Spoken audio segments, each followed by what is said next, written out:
Hello, everyone. We're back for another power sesh. We're starting a new monthly theme.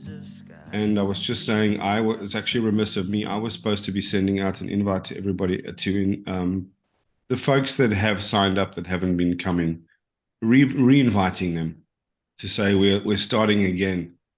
And it's not that you haven't missed anything, you have, but every season is going to stand on its own. You just catch up when you can, start when you can.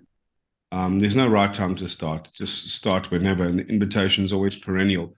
And to make that invitation more welcoming to people who have never joined before, that are still umming and eyeing, or people that have joined. I was explaining that to Jen the other day. I thought to myself,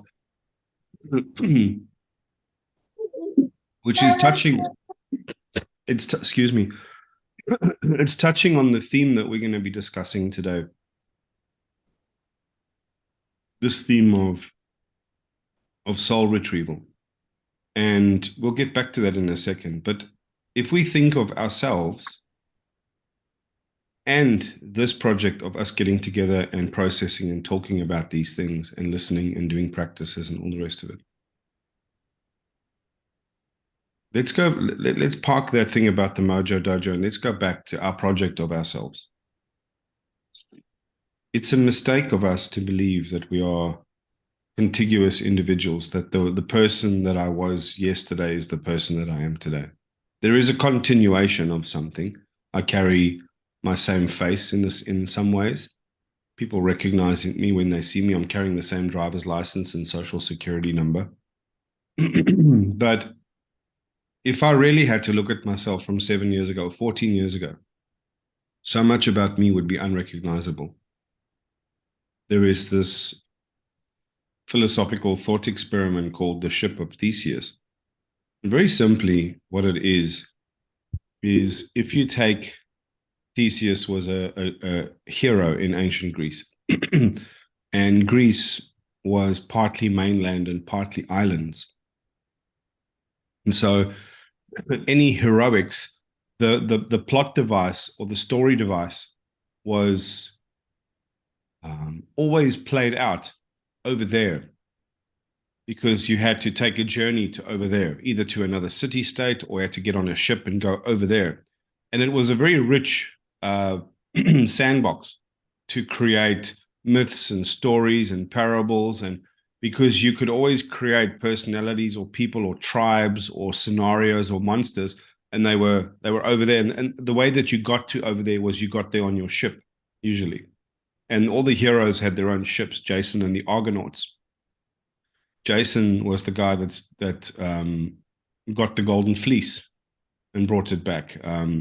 Theseus was the one that went and killed the Minotaur. And how they always get around was on their ships. And the thought experiment is called the ship of Theseus. It says, if Theseus is sailing up and down the Aegean Sea and he's doing what heroes do, and you replace one rope on the sail, or you replace a patch on the sail, or you replace one of the planks of wood that make up the ship because it rots. From a purely essential perspective, like from a clinical perspective, is that exactly the same ship, yes or no? No, it's not exactly the same ship. But is it still the ship of Theseus? Is it still the thing by which the hero gets on and does his travels and captures his treasures? And so what happens if I replace 2 planks, 3 planks, 4 planks, 5 planks, 100 planks? What happens if I replace 50% of all the planks on that ship? Is it still the ship of Theseus?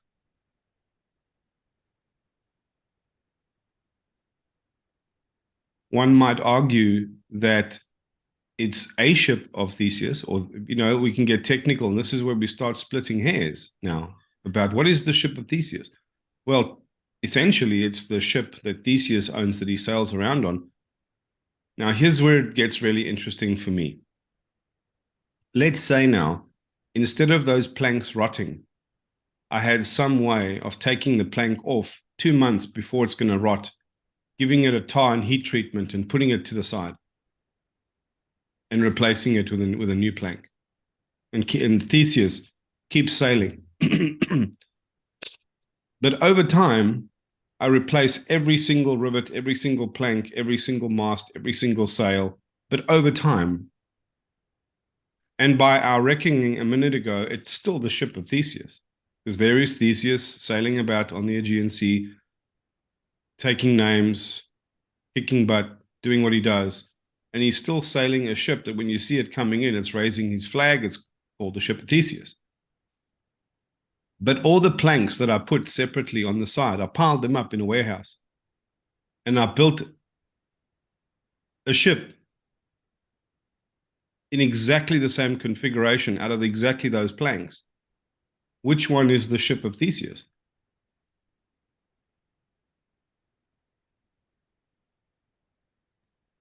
They both are. Yeah, but that means that they also neither are, because it says the ship, not a ship of. Which is the ship of Theseus? They can't both hold a position for which there is exclusivity. And the one thing that we tell ourselves about ourselves is that I am me. I am only me. I'm not someone else, and no one else is me. It's actually a question that you've sat with your whole life, but you've never really gotten close to, which is what am I? What makes up me? What belongs to me? Is ship at different times.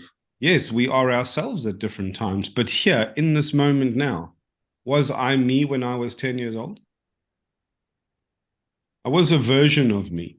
And the reason that this is tricky to understand is because we try and see ourselves as one single whole thing, because that helps us navigate the world and relationships and chores and tasks and risks and dangers. It's actually helpful for us to see ourselves in that slightly simplistic way.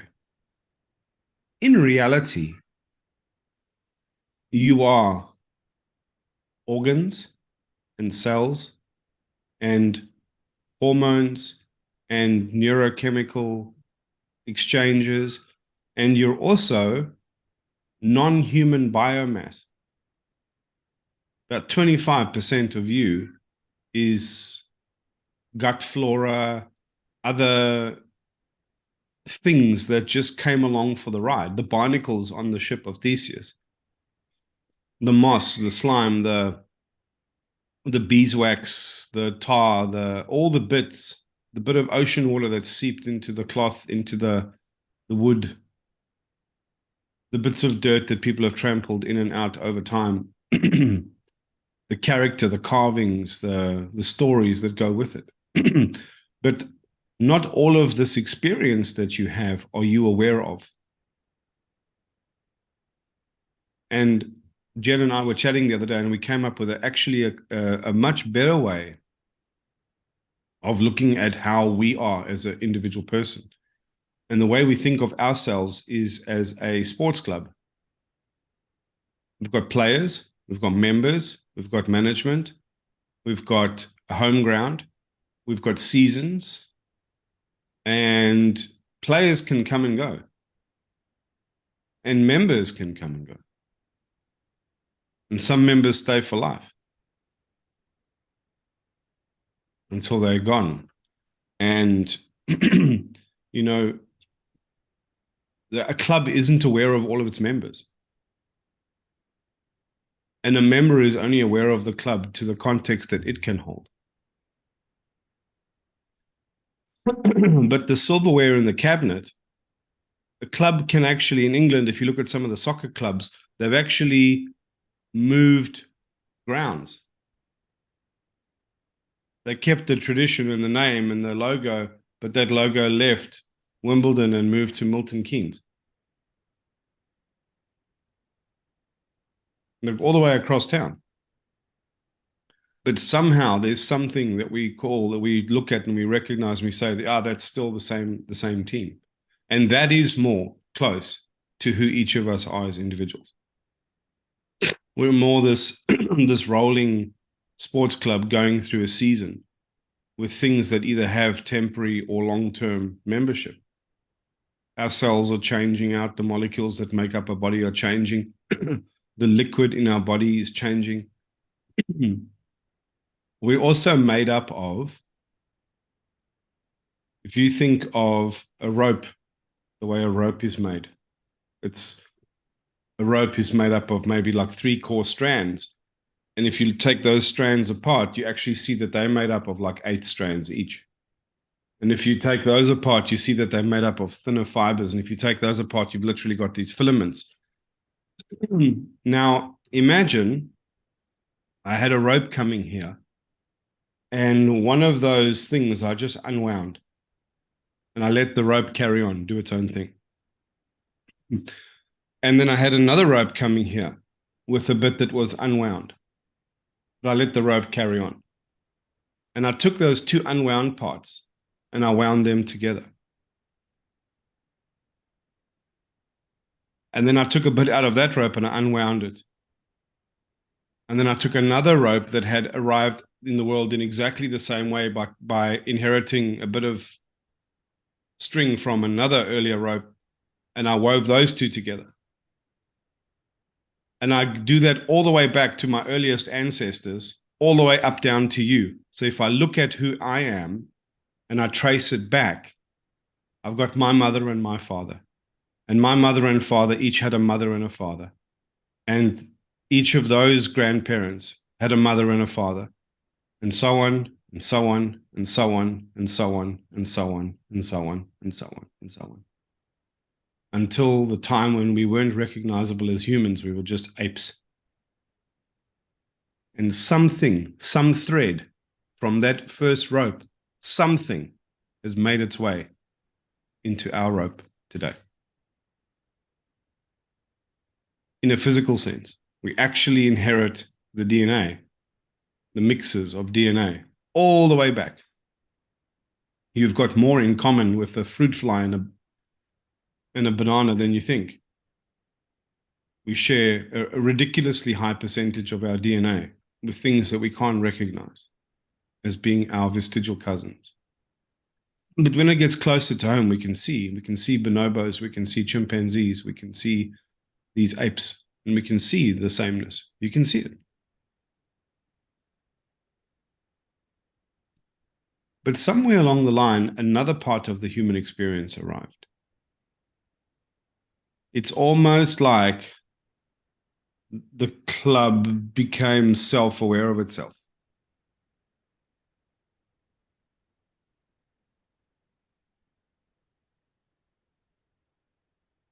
And we started realizing that we're made up of different moving parts.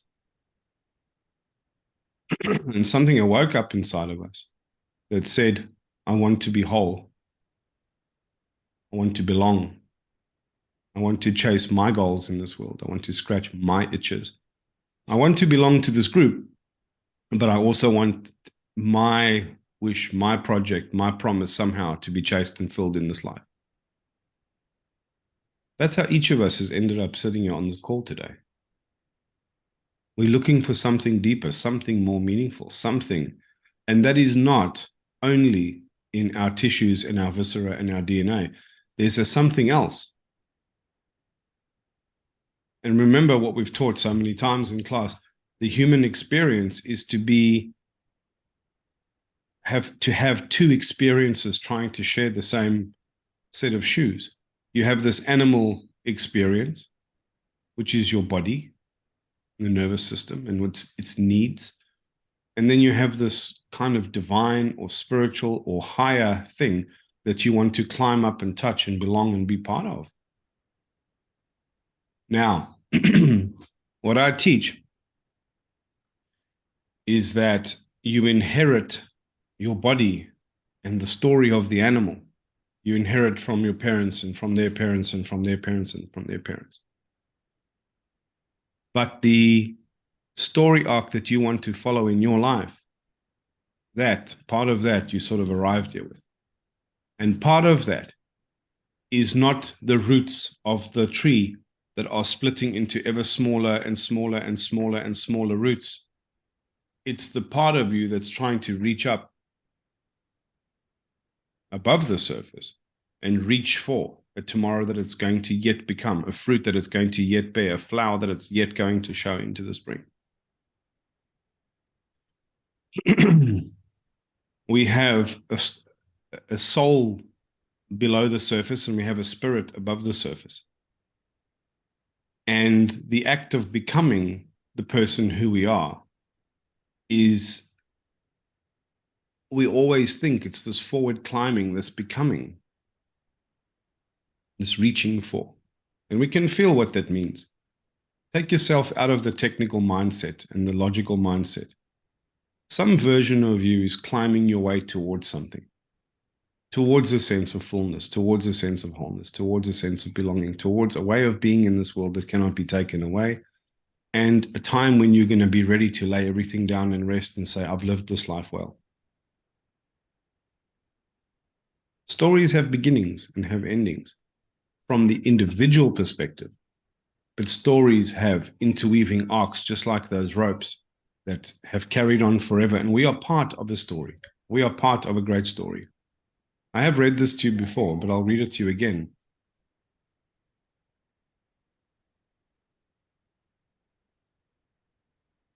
It's a quote from Sarah Al-Khaldi. It says, "You are who your ancestors sang about in their ceremonies. You are who your ancestors sang about in their ceremonies. You are their revolutionary prayer. You are their sacred gift to the world." The way I try to imagine it and see it is, our ancestors had very small, dim lives scratching out in existence. They had smaller dreams in some way. They dealt with much less complexity than we deal with in the world.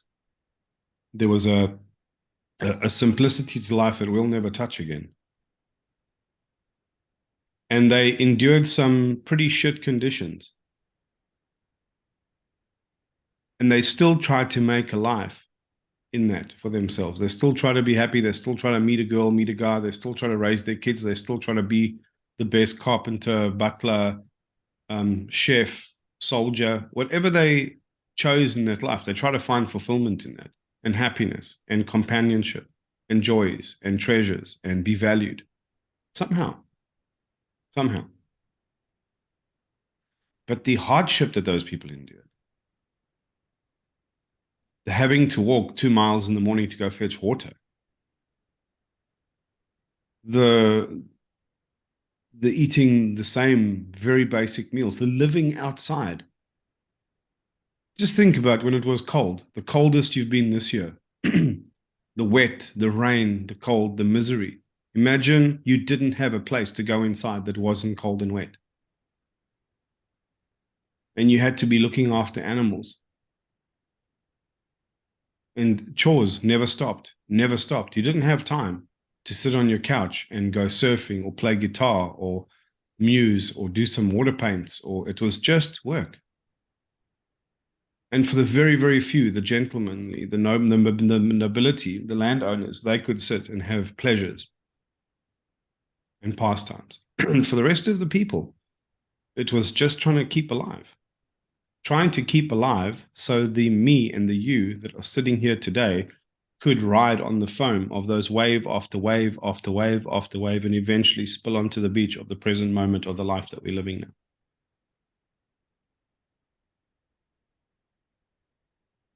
And there's a seasonality to that. Just like we are a sports club, this Mojo Dojo is a sports club. There's some people that come to game day, come and watch, come and participate. There's some people that are more active and some people that are more passive. There's some people that are hungrier for the result and some people that are just here for the love of the game. And there's some people that are afraid that they've somehow missed the beginning of the season and they feel shy somehow. They don't want to come. They want to come, but they don't want to come. And it's important for the club to re-extend the invitation and say, it's new beginnings. It's new beginnings for all of us. And you haven't missed out. You have, but you haven't. And a year from now, you'll wish you had come today. Come again. There's a beautiful quote by Rumi I want to read you.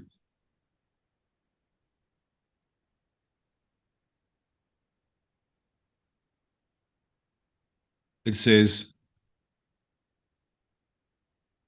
come, come, whoever you are, wanderer, worshipper, lover of leaving, it doesn't matter. Ours is not a caravan of despair. Come, even if you have broken your vow 100 times, come, come again.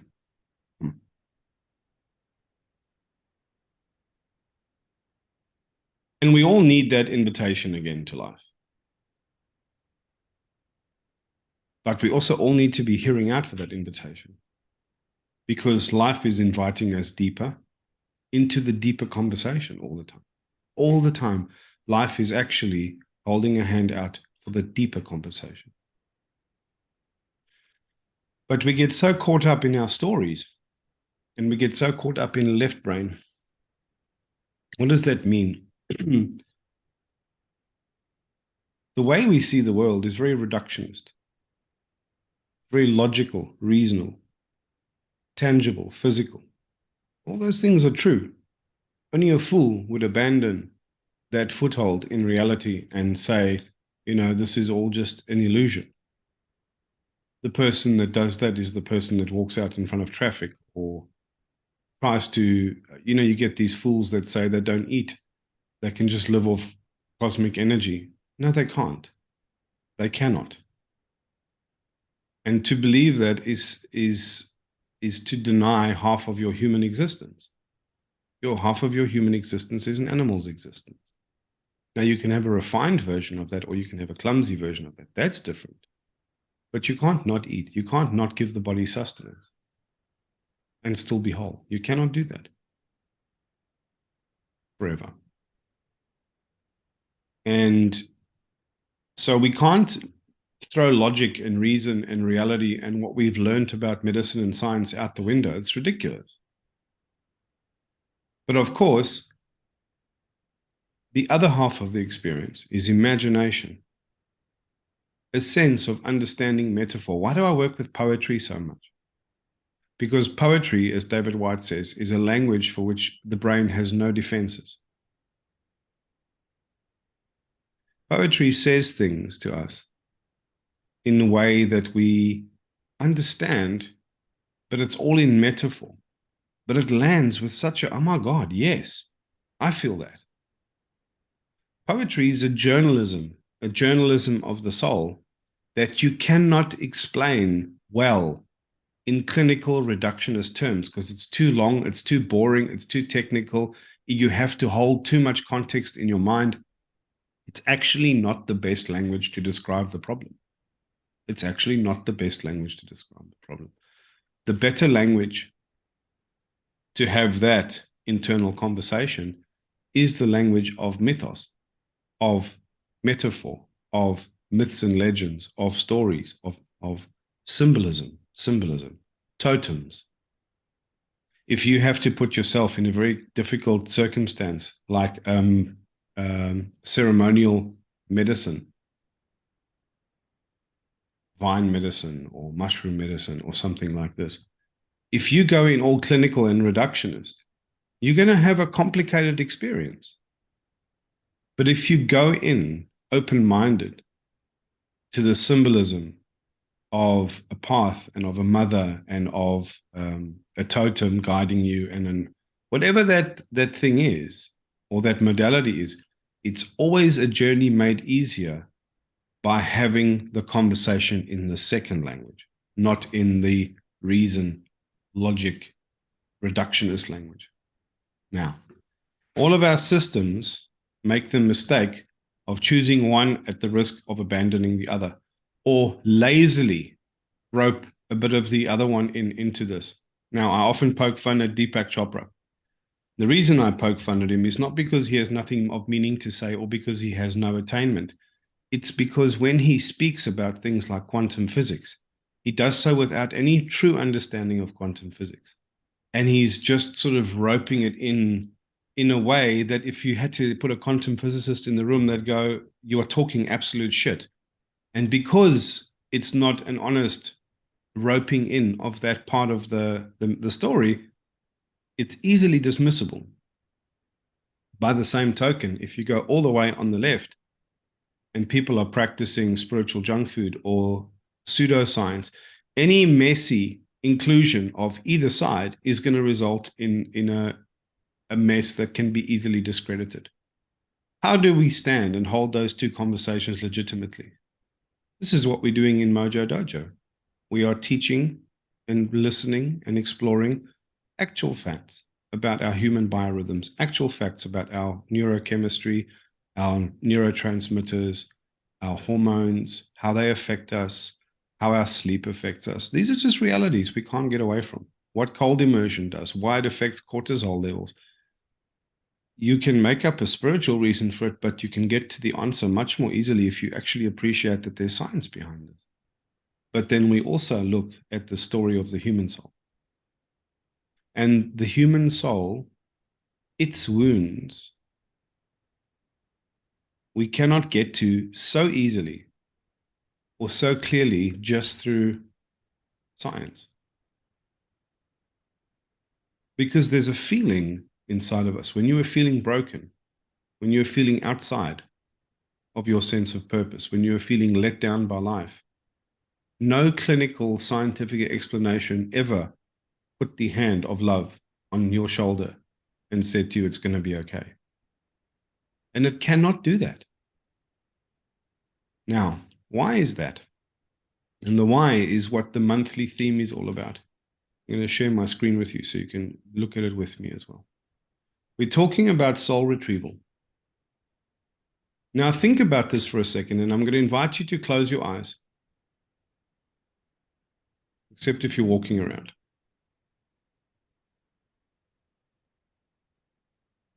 There is a saying that we open legends and stories with. The saying goes, once upon a time.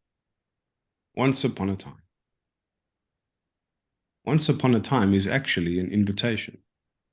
It's an invitation for the left brain, the reasoning, thinking, problem solver, to take a step back, to allow what follows next, to be not perfectly clinically logical or reasonable, because it says this is not now. This is once upon a time. This is a different instantiation, a different time, where the rules and the ways that you expect to be true in the world were maybe not so firm and not so strong. Once upon a time.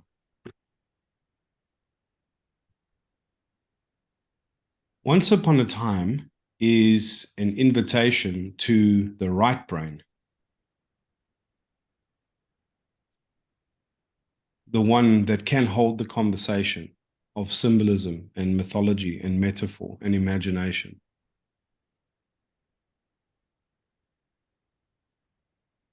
Once upon a time, a monkey who carried the spirit of perfection in its heart spoke into the mute silence of its soul. Once upon a time, a monkey who carried the spirit of perfection in its heart spoke into the mute silence of its soul, saying, do not be overwhelmed.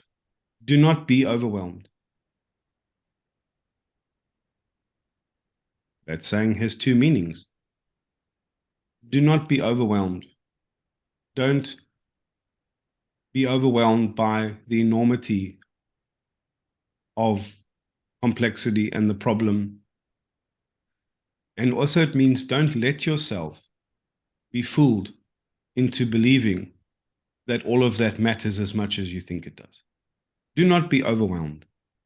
Once upon a time, a monkey who carried the spirit of perfection in its heart spoke into the mute silence of its soul, saying, do not be overwhelmed. The part of you, said the monkey, that I am speaking to is the other half of your experience that is still asleep. Overwhelm is the language of the precise, lesser half of your full experience.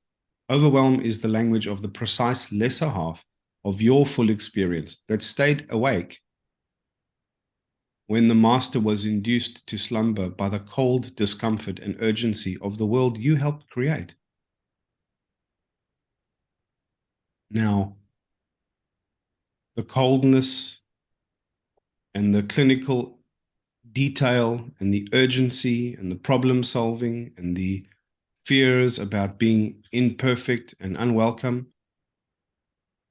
this was the fear driver that made us choose our lives of safety, of comfort, of security, of ease.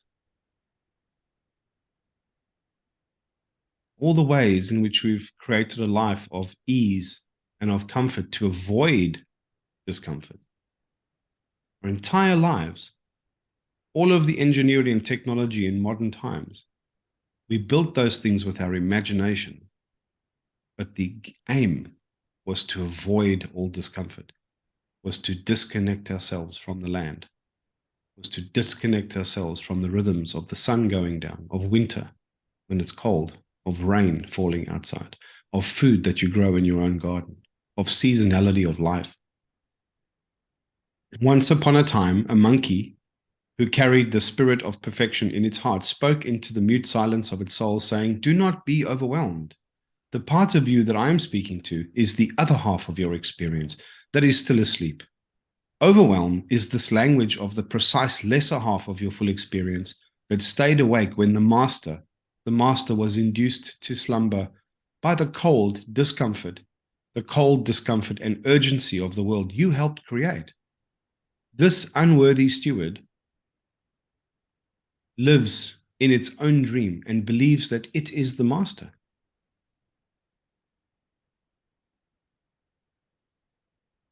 This problem-solving, task-orientated, neurotic, detailed, chattering left brain, this unworthy steward lives in its own dream and believes that it is the master. It is not a liar by heart, but it lies easily. It lies easily. It tells you that fear is danger. It tells you that pain is injury. It tells you that discomfort is loss. It tells you the devil is in the detail, the minutiae, the overwhelm, and you have to solve it all and get at it all. This unworthy steward lives in its own dream and believes that it is the master. It is not a liar by heart, but it lies easily, and its dishonesty is due to ignorance. And its dishonesty is due to the fact that it is fluent only in languages other than love. It only knows how to speak languages other than love. The master is the sleeping giant in you, the king in exile, the queen in exile, who is longing to return and whose kingdom is all the poorer for your absence. The emissary, the unworthy steward, the left brain, the emissary has allowed the soul to leave the palace and the magic to leave the kingdom. The emissary is half blind. Your left brain experience cannot see the whole world. It cannot. It sees only what it wishes to see. Anais Nin said, "We do not see the world as it is. We see the world as we are." We see the world as we are. The emissary has allowed the soul to leave the palace and the magic to leave the kingdom. The emissary is half blind, half deaf, half mute, very, very clever, and altogether senseless.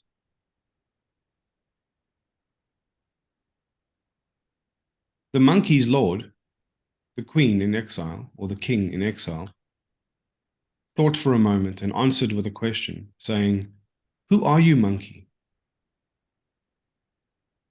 To which the monkey replied, "When I forget who I am, I follow the way.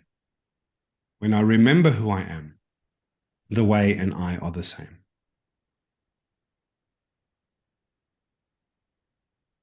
What am I talking about? What's this once upon a time story about? It's about this terrible accident that we've helped create.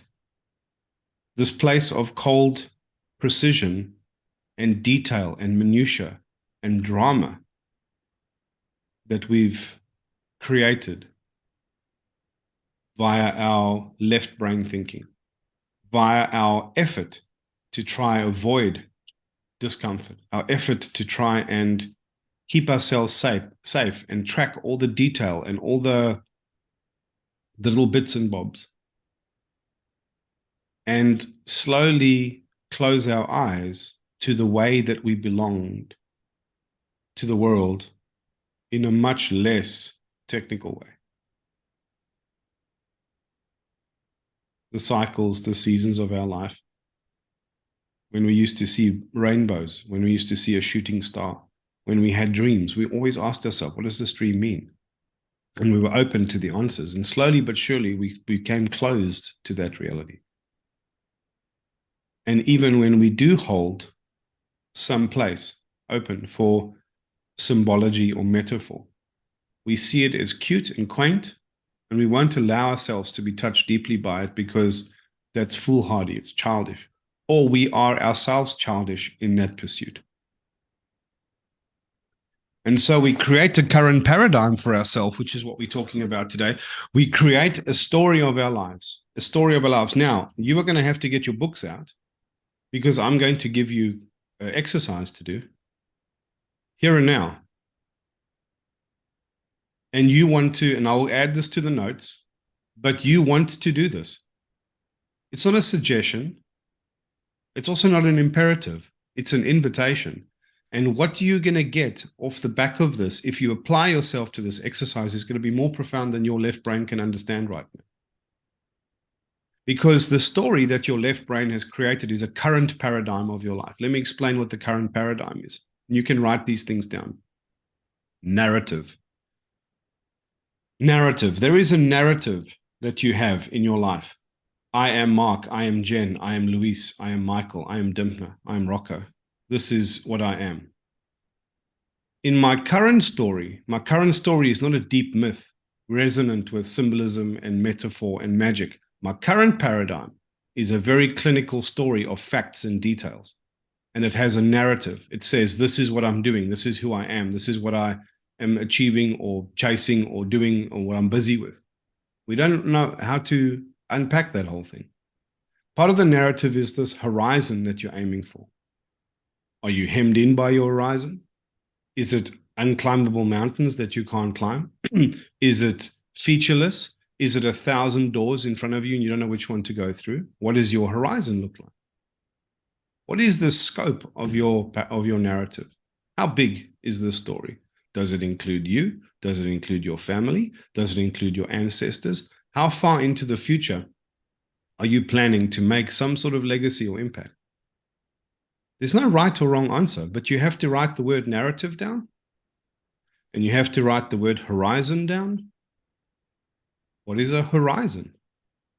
A horizon is the edge of the world, the edge of the place that we stand, a place that we're moving away from, or a place that we're moving to, a place that we're afraid of, or a place that we're excited to see what's beyond. How small are our horizons? The other word is scope. How big is the scope of my narrative? Does it include me? Is it me and my family? Is it me and a partner? Is it me and a passion project? Is it me and my career? Does it include my health, my wellness? Does it have any view beyond the veil into the person I might become tomorrow? Or the gifts that I'm leaving for people to appreciate for when I'm not here? How will I be remembered? The fourth word is identity. How do I see myself? How do I describe myself? If I'm a club, a sports club, or if I'm a tree with a soul and a spirit, or if I'm an animal, a child, an adult, and a monkey mind, or if I'm the four persona, the adult, child, the protector, and the judge, what is this ship of Theseus? What is the ship of Mark? What is the ship of Luis? What is the ship of Jen? Of Dimpner? Of Michael? Of Rocco? What is my identity? The next one is topology. Topology. How are all the bits arranged in my club, or in my scope, or in my horizon? Hills, craters, doors, invitations, quicksand, traps. What is all of this? Are there gardens? What is this landscape? Is it a landscape of obstacles? Is it a landscape of opportunity? Is it a landscape of overwhelm? Is it a landscape of threats?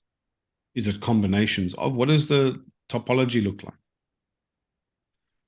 Trees, forests, the road hiding itself, then revealing itself, the hillside showing, hiding, then revealing the way you should take, the road seen, then not seen. What is that? Orientation. What is my relationship to all these things around me and the way I'm headed or where I'm coming from? Am I running from or am I running towards?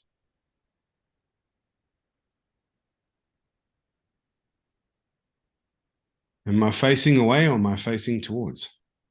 Am I looking outwards or am I looking inwards? Am I reaching up or am I gurgling down?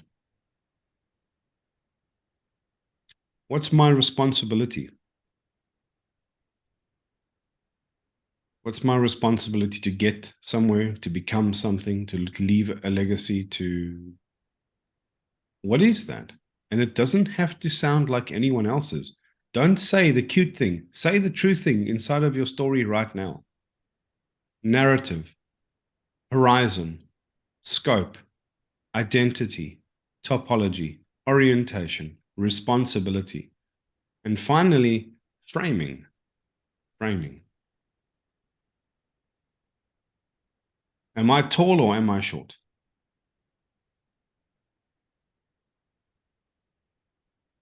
Am I tall or am I short? I'm 6 foot, 183 centimeters. Am I tall or am I short? If I stand next to the cast of The Hobbit, I'm tall. If I stand next to the LA Lakers, I'm short.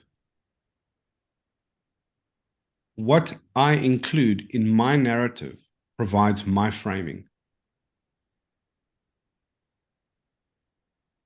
I can change that framing.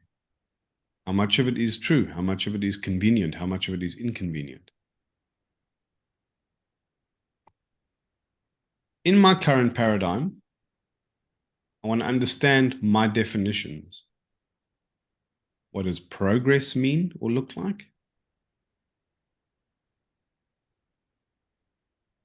And what does success mean or look like?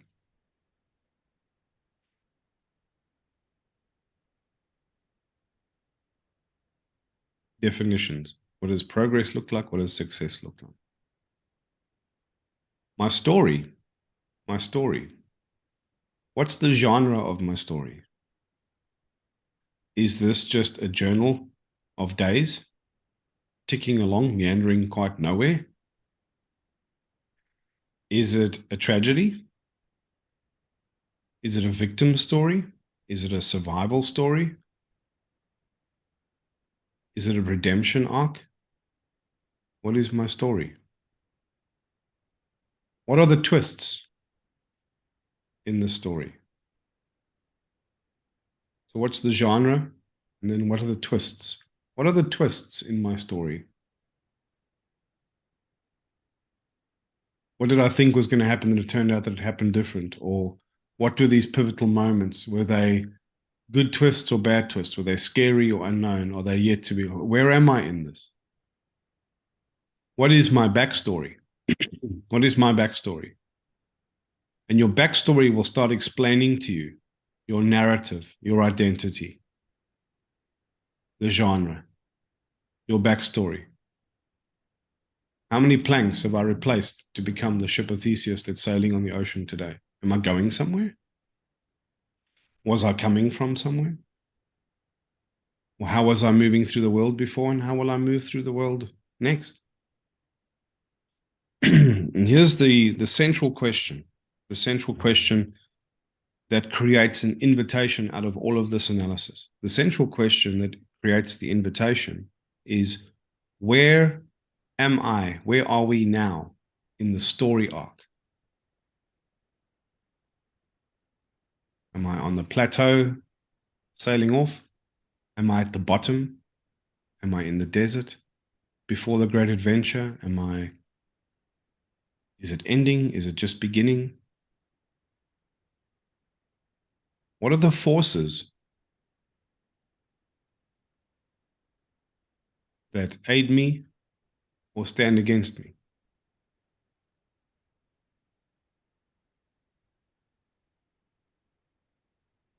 Now, each of these questions, the last one, who are the main characters in my story? Who are the main characters in my story?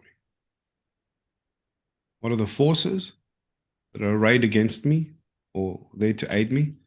And who are the main characters? Who inspires me? Who frightens me? Who upsets me? Who frustrates me? Who needs me?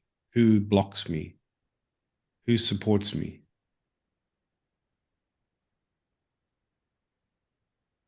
The invitation in that question, where are we in the story arc?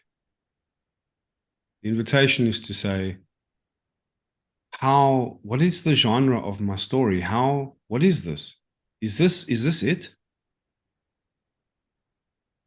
Or is there something great in me that wants to come out into the world? How do we rewrite our story? How do we reframe our story? And we reframe our story by taking stock of this very neutral, boring, left brain analysis of everything and asking ourselves, because there's these subtle invitations in everything that I said. Look up from the page and look me deep in the eyes. All of us, let's make this moment of connection. You are the central hero in your story.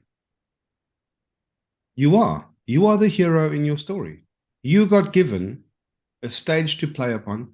You got given a backstory of gifts and talents and handicaps and frustrations and challenges and gifts and blessings, all of that. And you are in the heart, right in the middle of it. And can you come back to that heart? Can you come back to the center of that? Can you reignite that invitation to say, this is a daring adventure? This is a daring adventure. And I can make anything of this from this point onwards. Anything. Anything. And the longer I spend scratching through the details and the facts of this, the more numb my soul becomes. The more the dreamer in me stays asleep, and the more the fretter, the natterer, runs around trying to control and manage and protect and solve everything. And the more the hero in me dies, and the more become an accountant, a fact keeper, a preserver of comfort, an avoider of adversity, an avoider of adventure. You are the hero, but you're also the villain, actually, in your own story. Because you are the one that is allowing the left brain, the Grima worm tongue, the secret poison whisperer.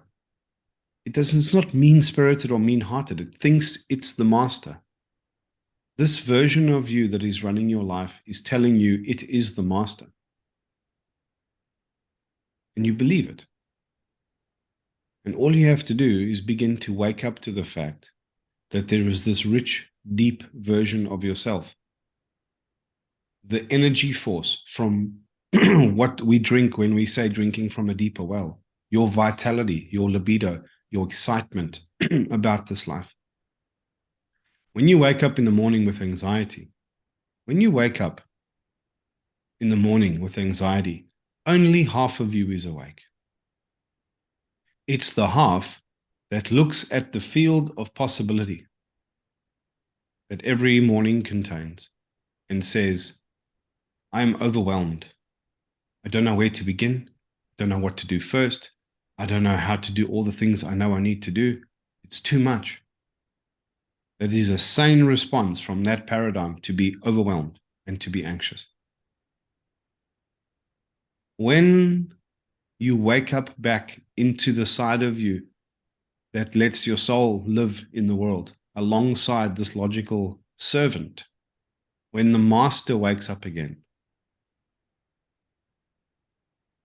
you look at that same field of probability and you realize the forces that are arrayed against you and for you, all of the tension in your life, all of the adversity was always there to mold you into this high quality character that you are becoming. Even the hard parts, we sometimes just inherit in those strands of rope that are woven from our ancestors, and the problems and the mindset and the culture and the collective story that we've made for ourselves. We've inherited some bugs in that operating system, some problems, some pains, some discomforts. And we are here because we chose to be here at this point in this part of our hero's arc to at least start holding and healing this. And we think that what we're doing here is looking after our mental health. We think that's the primary job because that's how left brain thinks. I want to get the symptoms away. It doesn't understand the cause. It doesn't understand that the cause is outside of its realm of understanding. The cause, the reason for us being unwell, in our effort to repair our mental health, we say, I'm going to do some soul work, and I'm going to do some ancestor work, and I'm going to do some inner child work, and I'm going to do this. And Rocco comes a little bit with this idea of soul retrieval. Yes, let's add that in. That's going to be another thing that we also do to repair our mental health. What we're actually doing here is trying to heal our spiritual health, our spiritual health. When you think of what spirituality means, that sense of wellness, that sense of connection with the world, that sense of belonging, that sense of meaning, that even my struggles had meaning and I'm going somewhere. This is all going somewhere. I chose to come here. This is part of an adventure. It's not a fun part. There are shit parts and there's good parts and there's bad parts. This is a tough part. As soon as we wake up to that again, we realize that the actual project of our lives is spiritual well-being. So we can heal the spiritual well-being of the world around us. So we can look after the spiritual well-being of the people that we love. Mental health is an outcome, not the goal. Soul retrieval is not also a thing we do. It is the only fucking thing that matters in this universe. Just think about the word soul. When people were afraid that they were losing their soul or selling their soul or damning their soul, what is the only thing in you that matters? This essence, this fire in your heart, this eternal wellspring of innocence and beauty and wonder and amazement that you have allowed to cauterize and snip away and die in a million different ways so that you could belong to the world. It was the one in you, Mark, that cried out, that says, I cannot do this anymore. I cannot be this cold, miserable, heartless, disconnected thing, disconnected from myself. I'm dying. And it screamed in you. And we've all been there. We've all been in these low moments. And that is not our mental health. It is our spiritual health. And soul retrieval is the fucking project.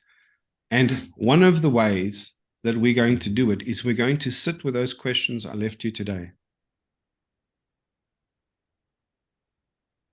They're not a casual suggestion. They're not an imperative. You don't have to do it. They are an invitation. What is an invitation? Every true gift is an invitation to the deeper gift. When you get somebody a birthday present because you have to, because it's expected, it's just done and dusted. But when you carry the higher wish, the deep wish in your heart, like I have for all of you, I think about what I would want. And I know that I would want someone to show me how to take that tiny little ember and rekindle it back into a flame, a new flame that you are the keeper of the flame.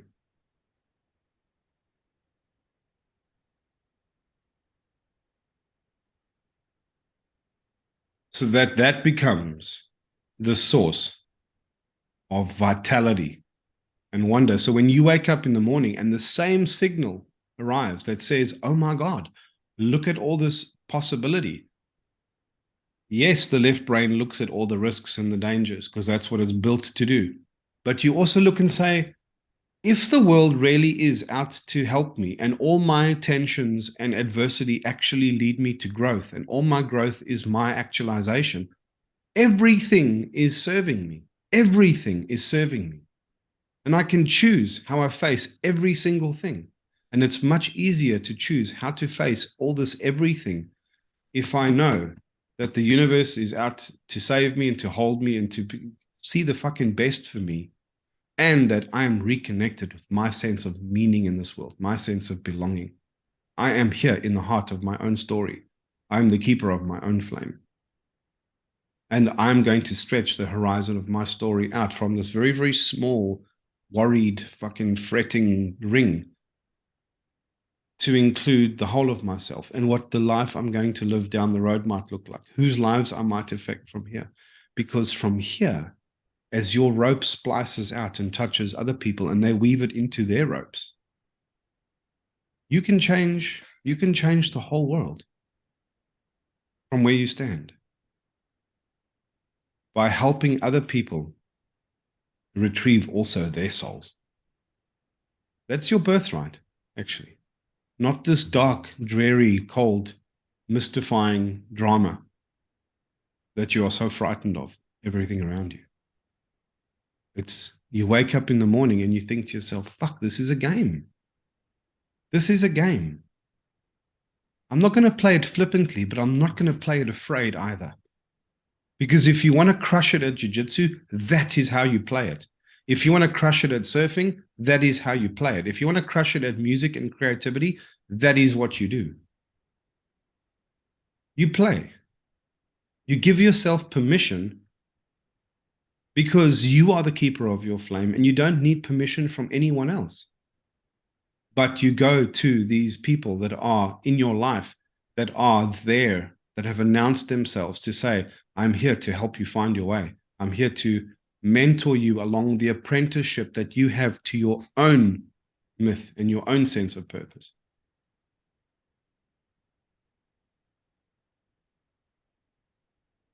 Every true gift is an invitation to a deeper gift. This thing that I've just given you now is a gift. The opportunity to challenge the small left brain thinking, the little strumped up officer that's running around the kingdom, thinking it's in charge, thinking it's doing the best. Do you know what a cuckoo is? It's this bird that lays its egg in another bird's nest.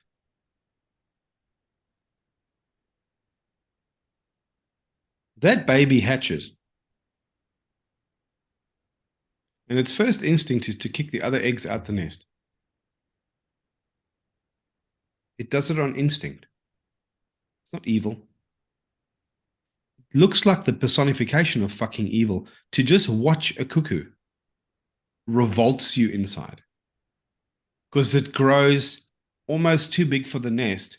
The cuckoo's like this, and the mother that's trying to feed it is this big, and the cuckoo's just fucking screaming for food. It's so hungry. Non-being. Left brain. It thinks the only answer is selfishness and more. It'll kick all of its siblings out the nest, and it will work its mother to death just so it can have more. It is hungry always hungry. And in too much is never enough. And it's just this gagging, starving, desperate thing. And the mother, which is also part of left brain, says, oh my God, this is a signal for need. I just need to give this thing everything it needs. Gives and gives and gives and gives and gives and gives and gives until it is depleted. What is missing in that nest is soul. There's just hunger and fear and the will to receive. And the poor mother, whose only respite, the only way she can receive is by giving. So she gives until she's depleted. But there's no sense of soul in that nest. And that is what your left brain will do with every part of your life. And that is what left brain thinking in every single person, because this is how we raise children now. We put them in classrooms, we make them learn writing, arithmetic in very clinical left brain ways. Stories, imagination are ridiculous. Stop all of that now. Don't teach them properly about their own sexuality. Don't teach them how to look after their bodies by the food that they eat. Don't encourage them to do exercise via play. Don't encourage them to learn via play. Try and make them conformist. Try and make them polite. Try and make them fearful. Try and make them shameful. Try and make them compliant. Try and make them fit in, because we're trying to make them safe. And all of our inventions, every single fucking invention that isn't medicine to cure an illness, every single one of it is to avoid work and avoid discomfort. Everything. Just so we can have more pleasure and more entertainment and more ease and more comfort and more this and more that and more flavors and more demand and more ease and more. We can't get up to turn the television on or off. We need a remote. We can't do this. We need it on our phone. There's nothing wrong with those things. But slowly but surely, we become entrained and we teach young people that the virtue of life is avoiding discomfort. It's avoiding hardship. It's avoiding danger. It's avoiding, adventure. Who wants adventure? Just keep it safe. But adventure is where growth is. And we have to reframe our story if we mean to retrieve our souls. Now, there's many different projects of soul retrieval. The first project of soul retrieval is to realize that there is an invitation to soul retrieval. Shit, I'm living half a life. My soul, my right brain is asleep. I'm not holding the conversation in that way. The ancient Greeks said they had two languages in which they hold the conversation of life. The one was logos, reason, logic, details, facts. We need it. You absolutely have to have it. You can't fly a plane from here to London if you don't have that. Absolutely must have.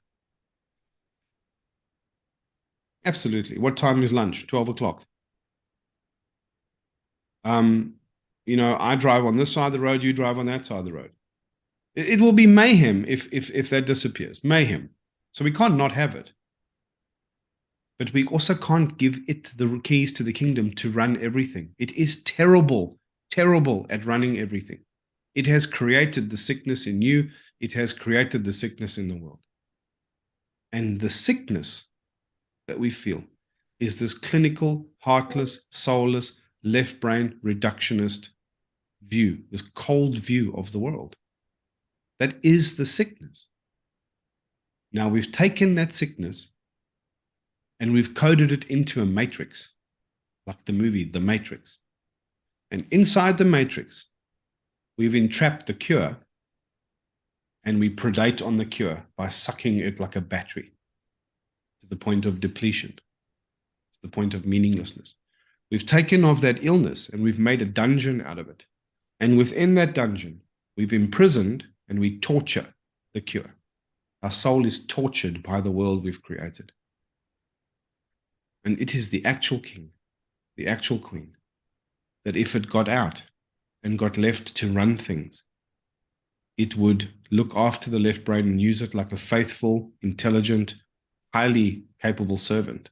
But it would never, ever give it the keys of leadership because it's fucking terrible at it. And a large part of your experience that you understand now as left brain is what you call ego. It is there for preservation, but it cannot be your master. It cannot be the master of your life. You need a healthy ego. And the only way to have a healthy ego is to have a master over it that is guiding it with love and saying, no, we don't do that. It's okay. We're going to face some discomfort because it's going to be good for us. Watch, you'll see. We have to do this. So this first part is this invitation to reframing your story. Now, I'm not telling you what to do. I'm telling you from a first-person perspective of a man that's walked that journey that you are a fool if you do not sit down this week. You are a fool if you do not sit down this week with those questions and really connect with them. And ask yourself, what are my horizons? What is my identity? Is this all I am? What is this backstory? What is my narrative? What do I believe is happening to, for, or against me? What is my responsibility in all of this? What is this landscape? What is the scope of what I care about? How far does that stretch back? How far does that reach forward into the future? Is that how small or how big I am? Am I okay with this? It is not an invitation to guilt and shame where you're supposed to be bigger than Ben-Hur and go and crush it. That's a fool's answer. It's got to be real and it's got to be true. It's got to be something that you really feel. And if you secretly are called to a bit more and you don't know how to process that, get on the phone, ring me up, talk to me. We'll find perspective. And the other project of soul retrieval we're going to talk about is this looking back to see forward. What were the wishes that my ancestors had that allowed me to be here today? I don't have to carry all of their silly wishes, but they had one simple one, is to leave a legacy. Somehow, some way, there was a pioneer somewhere in each of your ancestors that left a place to go to another place. Why? To try and make the lives for their family better, easier, to get opportunities, to leave this place of stagnance, of left brain, of control, of smallness. Because they had a defiance in them that said, I deserve to be great regardless of the station that I was born in. And that essence we can all carry in our flames. That is the one bright thread in all those ropes that they all weave and come together in you. And if you can reignite that one bright filament, that is a fucking powerful conduit for energy and for all of their goodwill and all of their wishes, so that when Dios de los Muertos comes around, you can actually light a candle with integrity and authenticity and say, fuck yes, I am here. I'm lighting a fire. I'm showing all my ancestors that their prayers have been answered in the form of me. I'm standing in the middle of my myth, and I understand your prayer for the world, even though you couldn't mouth it yourself. I understand that you wanted to leave a legacy for the rest of us. You wanted to plant trees in whose shade you knew you would never sit, whose fruit you would never eat. And I remember and I understand, and I'm carrying that fucking torch forward.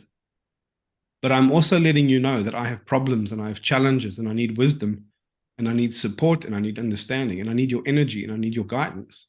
And then welcome that into your life and let it appear whichever way it does, through poetry, through mythology, through stories, through remembrances, through symbols, through totems, hummingbirds, butterflies, dragonflies, a leaf falling. They all have meaning if you let it. If you drop your fear about being made a fool of and you trust your own soul again, when it wakes up, it will create a language for you by which you can start having this conversation. So looking back to see forward. Now, not looking back only to your ancestors, but into your own life. These pockets of shame and shock and trauma and disappointment where you felt so foolish because you were so innocent and you were made a fool of, and then you cut that part of you and you just walked away from it. And you left this whole packet of energy lying there cauterized on the floor and ran forward to join the group that you wanted to feel safe and that you wanted to belong in because you didn't know. You didn't know. And we can collect and welcome all these things home. And it's got nothing to do with the story of who said what to me and how. It's just got to do with those moments and these little odd reflections, little blips of feeling, nothing more. We recognize a smell or a piece of a song or a look on someone's face, or we were tying our shoelaces. They're as trivial as that. They don't have story to them. They're just these packets of energy that want to come home like moths to a flame. But we have to light that flame and welcome them home, all of them. That's how we inherit our energy. And then we need to develop practices for moving forward. Practices for moving forward so that we are always looking for ways to do soul retrieval. And along this journey, the last week of the month, we're going to talk about breaking promises. Breaking promises and making agreements. Promises are the things that keep us small. They are static. They are forever. They are always statements, which are ignorant of the seasonality of ourselves. They're ignorant of the ship of Theseus. As the planks get replaced and new ones come, I become a different ship of Theseus.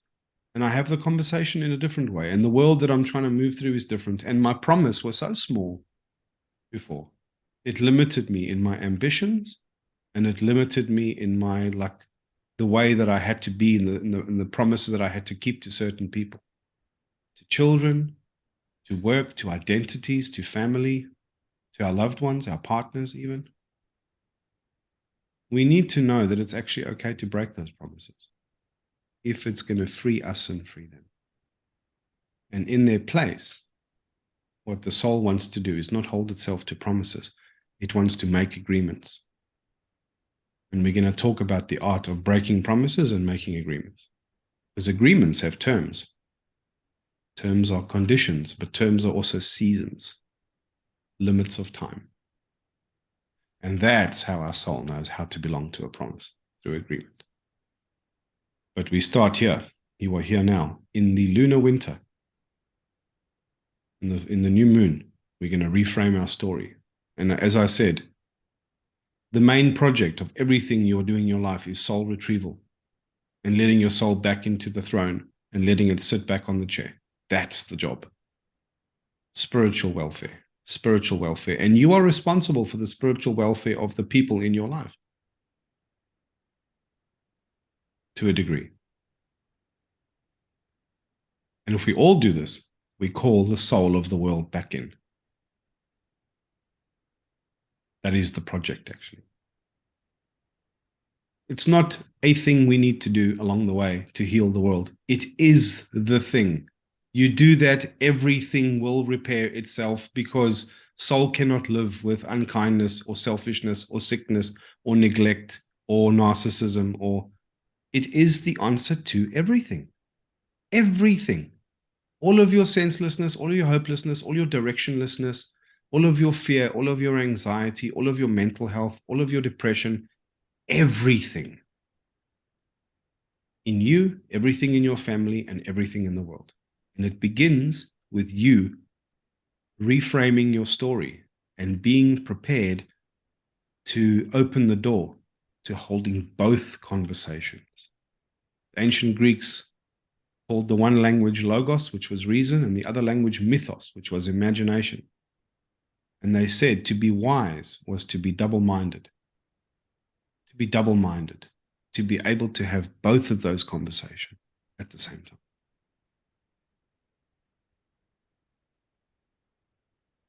And that's what leadership is.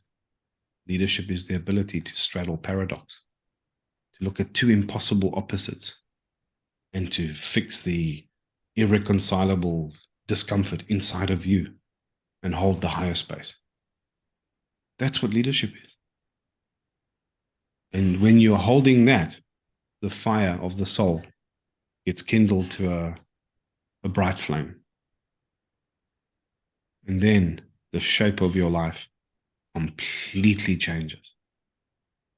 All your minutiae, all your problems, all your dramas, all your trivialities, they just become footnotes in this great heroic arc that you are following in your life.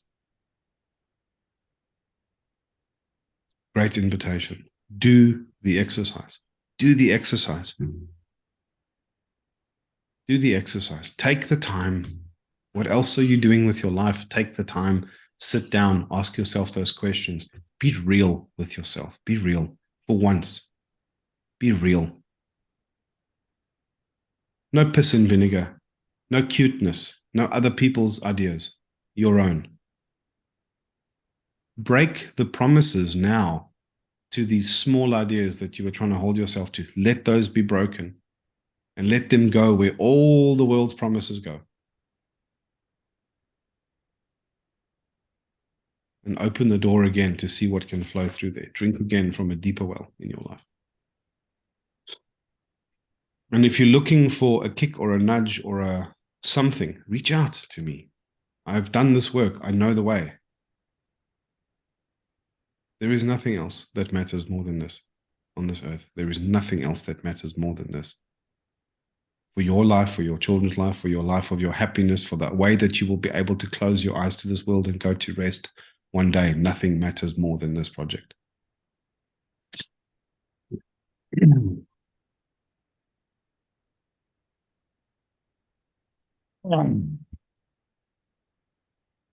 Any questions?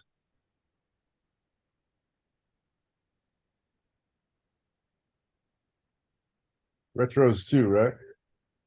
Yeah, absolutely, absolutely. And if you've been doing your retros for a while, it gets easier now. You know, you can just basically scribble it down and just go, yep, yep, no, yep, yep, yep, yep. But keep, stop, start.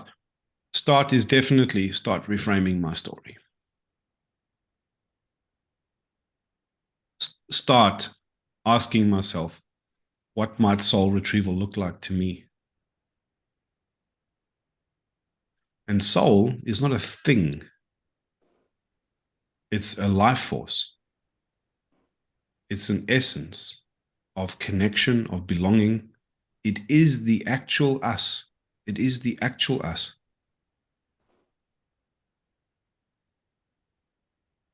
Soul is just the sense of meaning, the sense of belonging that awakes up in us our sense of purpose. And we don't connect with our purpose and then abandon the projects of our families and our jobs and our lives. We wake up to our sense of purpose and go, oh, these are the doors through which I'm going to execute that. Excellent. Everything comes together. You feel more whole, more clear, not more divided. Do your retros. Yes. I actually have a question about, like, with regards to soul retrieval, when you experience like those brief flashes of, you know, sensation or whatever from bits that you say were cauterized and you discarded them, pushed them to the side, like, would that memory or whatever ever come back? Like, will you be able to reconnect with those? Yes, yes, yes. So we will go over this next week in detail, but a sneak preview from here is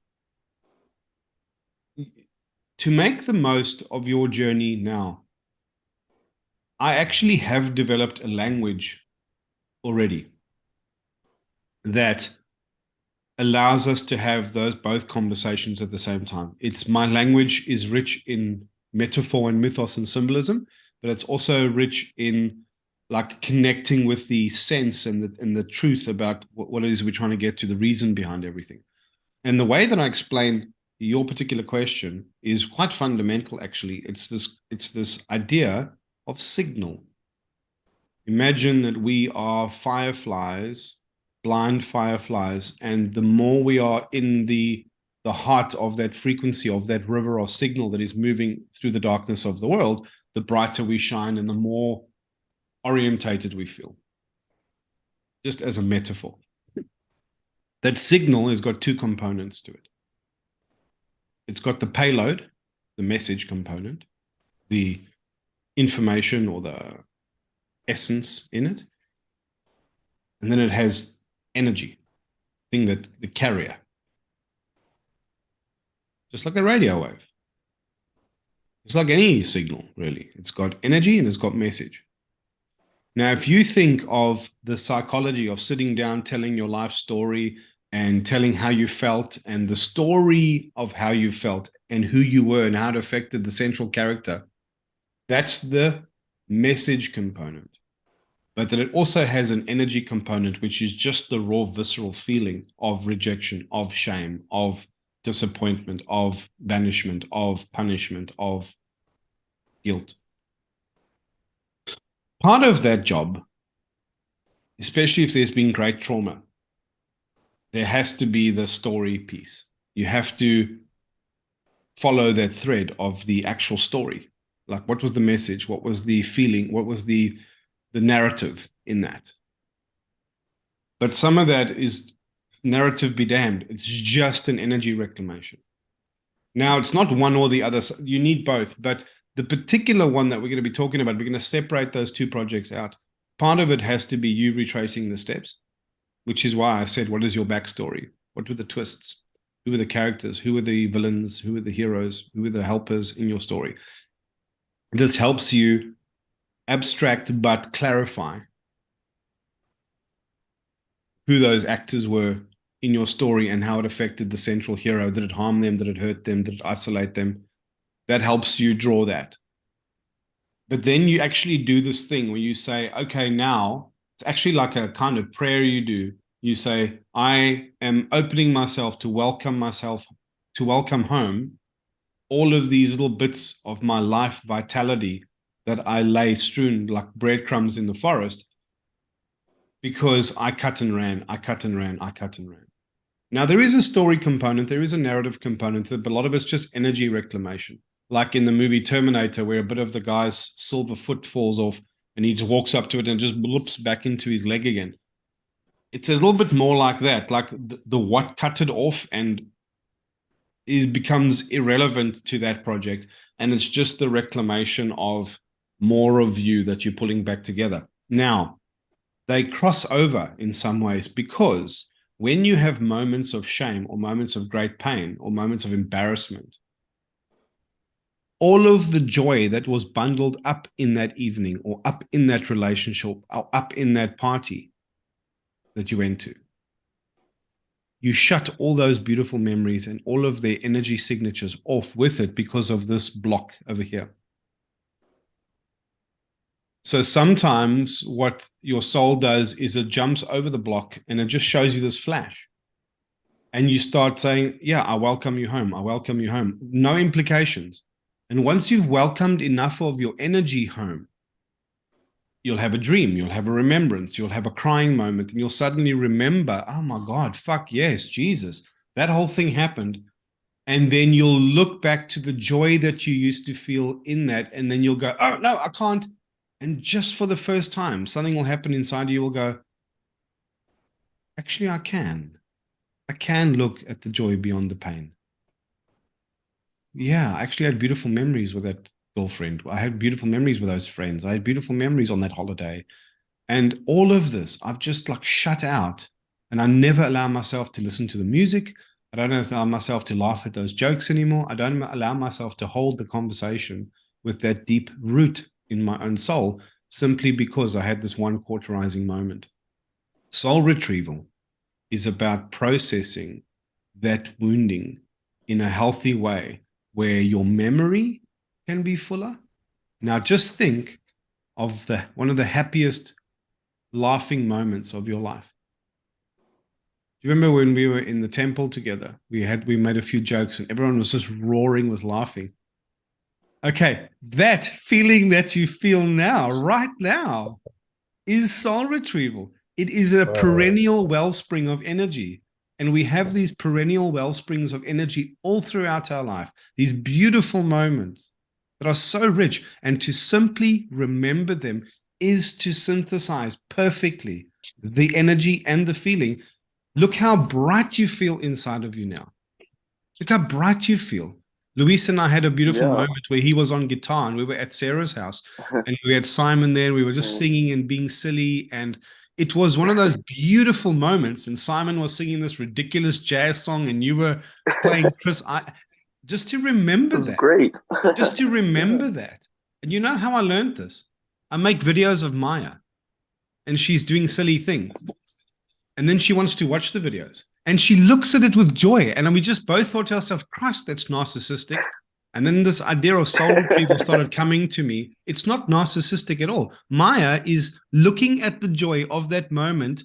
And there's no story. She's not going, oh, was this last week, Tuesday? Left brain. She's just going, and that feeling and this feeling. And it's just this big loop. And it's this battery that's charging up with positive juju. And she's always happier afterwards with no cost. We can do this all the time. Now, how much of ourselves is behind a curtain of shame or a curtain of guilt or a curtain of embarrassment or a curtain of like self-rejection or self-neglect that we participated in our wish to belong to our family, a moment, a relationship, a friendship, a conversation, a group, or whatever. Soul retrieval also is the story and the energy and the bit of this that one stole and the bit of that this one stole, because the story is skewed because of the energy and the energy is blocked off because of the story. And it's actually just a interwoven mess. And slowly, when we wake up to this right brain perspective and go, oh, I am the center of all of this is me. All of this is my inheritance. Now, a big part of this is this recorded arc that I put together for you all. Another gift that I put on podcast, which was forgiveness, reconciliation, saying goodbye and walking away, and breaking promises. These are so necessary for us to understand how we leave a season and go to the next one, how we clear the slate between us and somebody else, because all it takes is the one leader to step up and do the work, and then the way is cleared energetically between both people. And then whatever they're holding on to is their shit. Reconciliation, we need to try at least and create a new invitation to a new season between ourselves and someone else. And if they're not ready for that conversation, our heart takes all the goodwill and all the energy and all the good things from that relationship because, you know what, I fucking tried, man. And they weren't ready, and it's not me, it's them. And the reason they couldn't do it is because I was holding firm boundaries, and I said, are you in? But some things have changed. There's a new wall I've mended here. Wow, no, I can't handle any of that. Okay, c'est la vie. But you know what? I'm not robbing myself of those jokes and that humor and that music and those parties and that. I'm now taking that with me. And I'm going to carry this forward, your essence, basically, in the form of my understanding, my appreciation. And you are living a smaller life because of it. And if you're not open to reconciliation, we have to say goodbye here. Because the only thing we're going to be able to achieve with me being more full in my soul, being more conscious, coming more from love, and holding firmer boundaries for myself, all I'm going to do is make you more upset in this exchange. Because every time you come at me with your victim shit or your controlling shit, I'm going to go, not here. I'm not okay with that. I want a deeper conversation. I want a deeper connection. And you're not ready for that, which means we have to say goodbye here. But I don't say goodbye bitterly. And all of these projects become so important to soul retrieval. And in your retro here, you might want to go listen to all of those podcasts. They're just about half an hour. And they're very, very, very good. Very good, very important to process the ending of a cycle and prepare ourselves to stand naked of our past so we can step forward into our future. Like a crab. You know, when a hermit crab, carries its lump of shit on its back, and then it starts getting too big for it, but it looks for option B before it drops option A. And it runs forward and tries to fit into option B, and option B is not quite right, so it runs back. It's always got a back door open. And this is not actually the way to move forward in life. The way to move forward in life is to move forward vulnerably, putting all the armor, all the bullshit, all the baggage, all the clutter behind you, and just walk forward naked and grow your own shell. But you endure that vulnerability for a moment. That's the way. That's the way. Okay. Rocco, Yeah. I had a question. The practice, the questions, I'm going to do those questions. Obviously, they're powerful as you were reading them, but I was writing them. And could you record like a practice, not a meditation, it's more of a practice where you read that and ask those questions and let them linger a little bit, so we could do it as a practice where we just listen to it. Here's the way you can help. You can go onto my booking page. There is that half an hour free booking. Book a session with me, or I'll send you my meeting link. We'll do a recorded thing. You can bounce off me to get the essence of those questions out for people holding the space of how you would like that that container to look. Okay. So we record that? Yeah, we'll record it and we'll put it out this week. We can just get hold of me sometime this week. Okay. Okay. Yeah, because then it's easy. Let's try that. Okay. Because, so if anyone has suggestions like that where you want an artifact to exist beyond this moment, put up your hand. I'll invite you onto a call. You pad out the space that you want held. I'll talk into that and we'll create a document for posterity, and then everyone can enjoy that. Otherwise, I have to think of the way, pester Dimpner, figure it out, record. It's too hard. Just sit down with we'll me. Make it. We'll make it. And it's so easy. So if Michael, you've got something, or if Jen's got something, just that's the invitation, because this is what's going to make this shit real. Now, Mark, I need you, and I'm also going to get hold of Greg. I actually want to get you guys on a 40-minute call, literally just talking vulnerably about your progress, because of where you guys were as to where you are now. There's been such a fucking enormous delta. And I have to believe quite proudly that what we've discussed here has been a big part of that. You've obviously done a ton of work on your own, but this is what helped you make the right steps the quickest way, spending the least amount of energy doing bullshit, like, worrying about crap that didn't matter.